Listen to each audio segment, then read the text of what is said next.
گوجری زبان میں اپڈیٹ سنیے۔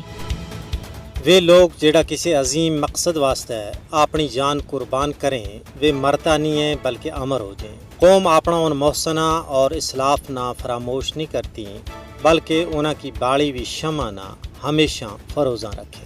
وہ عظیم لوگ جنہوں نے کشمیری عوام کا کل واسطے اپنا آج قربان کیو انہوں نے کشمیری قوم کسی بھی صورت میں بسار نہیں سکتی۔ تحریک آزادی کشمیر میں اپنی جان کو نذرانہ پیش کرنے والا میں ایک شخصیت سید علی گیلانی اور کی بھی ہے۔ ہر سال کشمیری عوام انہاں کی شہادت کی برسی منا کے یہ تجدید عہد کریں کہ انہاں کی ادھوری منزل نہ ہر حال میں پائے تکمیل توڑی پہنچائے جائے گا۔ کل جماعتی حریت کانفرنس نے کشمیری عوام تو اپیل کی ہے کہ وہ سید علی گیلانی کی برسی پر حیدر پورہ سری نگر میں ان کا مزار پر حاضری دے کے انہوں نے خراج عقیدت پیش کریں۔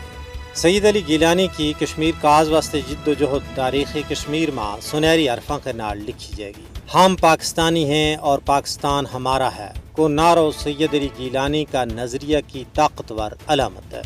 کشمیری اس وقت توڑی سید علی گیلانی کا رستہ ور چلتا رہے گا جب تک انہوں نے اپنی منزل نہیں مل جاتی۔ سید علی گیلانی کی میراث کشمیر کی موجودہ اور آنے والی نسلوں کی رہنمائی اور حوصلہ افزائی کرتی رہے گی۔ انہوں نے اپنوں سب کوئی قربان کر دی تو لیکن باطل کے سامنے سر تسلیم خم نہیں کیو۔ سید علی گیلانی کشمیر کو پاکستان کے نال الحاق کا پرجوش حامی تھا۔ انہوں نے قید و بند کی صحبت برداشت کی، اذیت چاہیں لیکن اپنا مقصد آزادی پر کمپرومائز نہیں کیو۔ سید علی گیلانی اور جملہ شہدائے کشمیر نہ خراج عقیدت پیش کرنے کو بہترین طریقہ یہ ہے کہ انہاں کا ادھورا مشن نہ پائے تکمیل توڑی پہنچائے جائے۔